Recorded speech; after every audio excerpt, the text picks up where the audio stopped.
अंधेरी रात थी, चारों तरफ सन्नाटा था, जोर जोर से हवाएं चल रही थी। तभी एक कार में सुनसान सड़क पर चार दोस्त मीनाक्षी, कृतिका, राहुल और रोहित अपनी कार में नाइट आउट कर रहे थे। रोहित ड्राइविंग करते हुए गाना गा रहा था। ये रात, ये मौसम, नदी का किनारा, ये चंचल हवा, न हम दो दिलों ने के मिलकर कभी हम होंगे जुदा। ये रातें, ये मौसम, नदी का किनारा, ये चंचल हवा। अरे भाई तू गाड़ी चलाना यार, रास्ते पर ध्यान दे। हाँ हाँ, वैसे भी तेरी बेसुरी आवाज कोई नहीं सुनना चाहता। वो तीनों हंसने लगते हैं और वहीं दूसरी तरफ मीनाक्षी कानों में लीड लगाकर गाने सुनते हुए सुनसान सड़कों की तरफ देख रही होती है। तभी कृतिका उससे पूछती है, अरे मीनाक्षी, क्या हुआ तुझे? बात क्यों नहीं कर रही है तू हमसे? बस यार क्या बताऊं तुझे, कल भी मेरी करण से लड़ाई हो गई थी, इसी वजह से मेरा मूड ऑफ है। अरे यार मीनाक्षी चिल मारना यार, अब देख मैं इस कार को एक हवाई कार बना दूंगा, हवा से बात करेगी मेरी कार। इतना कहते ही रोहित कार की स्पीड बढ़ा देता है, जिसके बाद सभी डरने लगते हैं। तभी अचानक से उनकी कार के नीचे कुछ आ जाता है और जिसकी वजह से कार का टायर पंक्चर हो जाता है और वो कार एक पेड़ में जाकर ठुक जाती है। इस एक्सीडेंट के दौरान रोहित बेहोश हो जाता है। राहुल किसी तरह से गाड़ी से बाहर निकलता है और सबको बाहर निकालता है। राहुल रोहित को होश में लाने की कोशिश करता है। भाई भाई यार उठना भाई, क्या हुआ तुझे? उठना भाई। हे भगवान जी, ये क्या हो गया? इस रास्ते पर तो कोई हॉस्पिटल भी नहीं दिख रहा। वहीं दूसरी तरफ मीनाक्षी रोहित की ये हालत देखकर रोने लगती है। तभी अचानक से रोहित चिल्लाकर कहता है, सरप्राइज! सॉरी दोस्तों, मैं तो मजाक कर रहा था तुम्हें डराने के लिए। रोहित की बात सुनकर तीनों मिलकर रोहित को मारने लगते हैं। तभी राहुल कहता है, तू पागल है क्या यार? तेरी वजह से हम सब कितना डर गए थे, तू जानता भी है, और ऊपर से तूने गाड़ी और ठोक दी। देख अब हम लोग घर वापस कैसे जाएंगे? तू चिंता क्यों करता है, तेरा भाई तेरे साथ है। चलो हम अपने लिए कहीं होटल ढूंढते हैं। अंधेरी रात में वो चारों एक सुनसान सड़क पर चलने लगते हैं। वहीं दूसरी तरफ उन्हें अजीब अजीब जानवरों की आवाज आने लगती है, जिन्हें सुनकर मीनाक्षी डरते हुए कहती है, ये कैसी आवाज थी? लगता है यहाँ आसपास बहुत खतरनाक जानवर हैं, जैसे भेड़िए जो इंसानों को खा जाते हैं। कुछ भी यार, तू तो कुछ भी बोलती है। तू तो बस अपना मुंह बंद कर और हमारे साथ चलती रहे। रोहित यार, तेरी वजह से हम लोग यहाँ फंस गए हैं और ऊपर से तू ओवर एक्टिंग करके दिखा रहा है। अच्छा अच्छा ठीक है, सारे शांत हो जाओ। वो देखो सामने एक पुराना सा किला है, हम उस किले के अंदर जाएंगे और आज की रात आराम करेंगे। कल सुबह हम सब अपने घर लौट जाएंगे।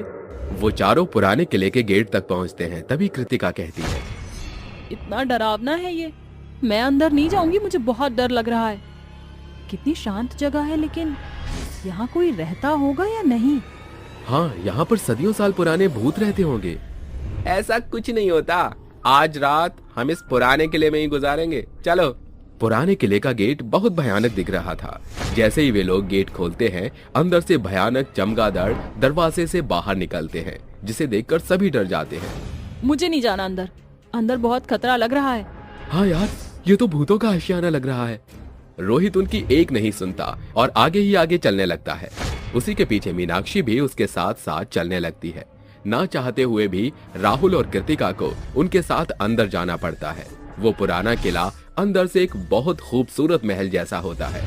देखा, मैंने कहा था ना, अंदर कितना सुंदर है यार। मैं तो अपना कमरा ढूंढने जा रहा हूँ, तुम लोग भी ढूंढ लो।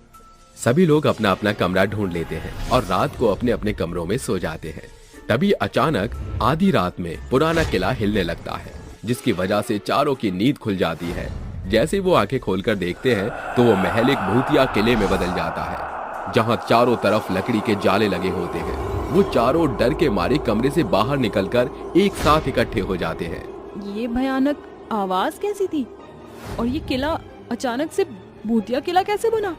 मुझे यहाँ नहीं रहना, मुझे यहाँ से बाहर जाना है। ये कहता हुआ रोहित किले के दरवाजे से बाहर निकलता है। जैसे ही वो बाहर आता है, उसे दरवाजे पर 3 भयानक चुड़ैल दिखाई देती है। चुड़ैल, यहाँ तो 3 चुड़ैल हैं। हमें यहाँ से निकलना होगा, मैं सबको बताने जाता हूँ। जैसे वो किले की तरफ दौड़ता है, एक चुड़ैल उसका सिर काट देती है। दूसरी चुड़ैल उसका सिर खा जाती है और तीसरा उसका शरीर खा जाती है। वहीं दूसरी तरफ अंदर वो तीनों रोहित का इंतजार कर रहे होते हैं। रोहित को बहुत देर हो गई यार, लेकिन अभी तक वो वापस नहीं आया। अब मैं क्या करूं, मुझे कुछ समझ नहीं आ रहा। एक काम करो, तुम जरा उसे देख कर आओ, कहीं वह हमारे साथ कोई मजाक तो नहीं कर रहा। कृतिका के कहने पर राहुल रोहित को देखने के लिए बाहर जाता है, लेकिन उसे बाहर कोई नहीं दिखता। तभी उसकी नजर जमीन पर पड़ती है जहां लाल खून पड़ा होता है। वो उस खून को हाथ से उठाकर देखता है। ये तो ताजा खून है, कहीं ये। खून देखने के बाद जैसे ही वो खड़ा होता है, उसके सामने 3 भयानक चुड़ैल खड़ी होती हैं, जिसे देखते ही राहुल डर के मारे थर थर कांपने लगता है।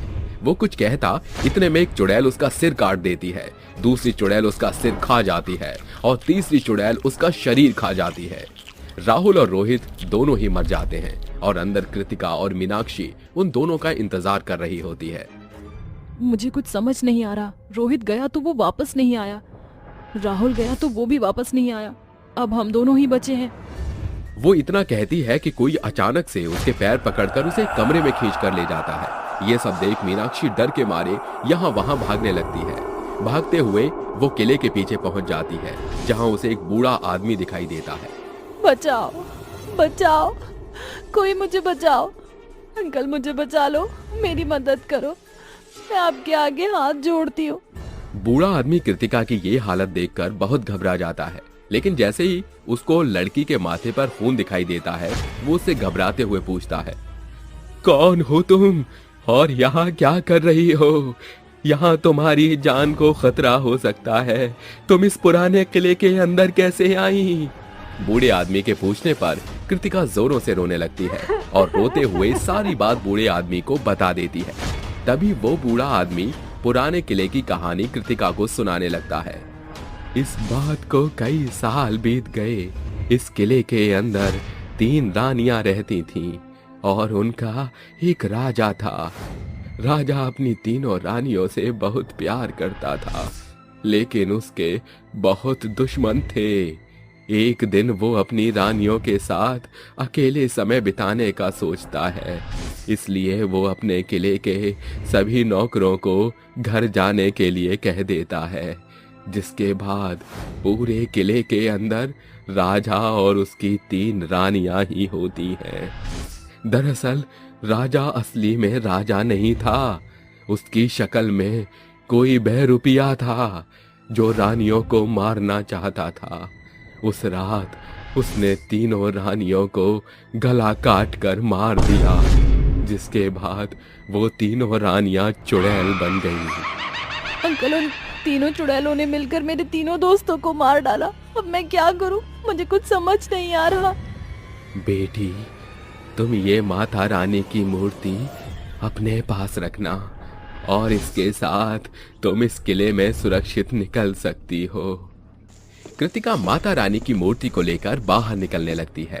तीनों चुड़ैल उसे मारने की कोशिश करती हैं, लेकिन वो उसे मार नहीं पाती। कृतिका बाल बाल बच जाती है और माता रानी की मूर्ति को अपने साथ अपने घर ले आती है।